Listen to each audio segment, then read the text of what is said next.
دي اكتر نصيحه ممكن تتقال لك وما تتمرنش، دي كفيله ان هو يعيش باقي عمره كله في الم ويفقد كل امله في التعافي. دي نصيحه سيئه جدا، اوعى تعملها. 3 انواع من التمارين لو انت عملتها لمده 6 اسابيع بتقلل الالم عند مريض الروماتويد والفايبروماليجيا بنسبه 35%، which is ده فيري هيوج، يعني ده رقم كبير جدا. 3 انواع من التمارين سهله جدا. اول تمرين فيهم تمارين بيشتغل على الفيجاس نيرف ان هو يهديك خالص، ده تمارين التنفس، لازم تعمله كل يوم اول ما تصحى وكل يوم قبل ما تنام بنظام 6 7 8، وتكون واخد من قبله زي ما انا قلت في الفيديو اعشاب مهدئه زي الكاموميل واللافندر. دي واحد.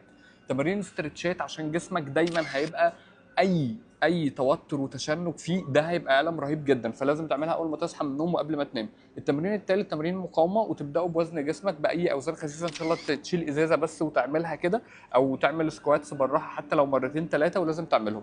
التمرين الثالث بس تمرين مقاومه هو اللي يفضل ان في الوقت اللي هو بتاع النوبه ما تعملوش، او تعمله خفيف قوي. انت عارف يعني ايه ما تتمرنش؟ يعني تفقد الكتله العضليه بتاعتك على مدار السنين، وتشز ان ده الالم هيتضاعف جدا جدا، وان مجهودك البدني هيقل جدا جدا، فانت بوظت كل حاجه. انا قايل لك في الفيديو هتاخد كيوتن وال كرانتين عشان الحركه دي. بصوا اضغطوا على الكومنت ده هيجيب لكم الفيديو الاصلي، هتفهم بالظبط الخطوات اللي تعملها. وانا في منظمه خاصه بالفايبروماليجيا لما شافوا الفيديو عجبهم جدا وقالوا لي احنا ممكن نساعدك ان انت ننتج لك كتاب تحط فيه كل الافكار دي، وتقول ازاي يعيشوا يوم سيء، وازاي يعرفوا يعدوه، وازاي يتعاملوا مع النوبه، وايه اهم المكملات، وايه اهم الادويه، وايه اهم كل ده، واحنا شغالين عليه دلوقتي. لو انت يعني عايزه او مهتم بيه اكتب لنا بس كلمه فايبرو في الكومنتات وهنبعته لك. الكتاب هيبقى اسمه كتاب المصير، وهنكتب فيه في اوله كده ان العالم صوته عالي وانت مش قادر يا صاحبي بس انا معاك.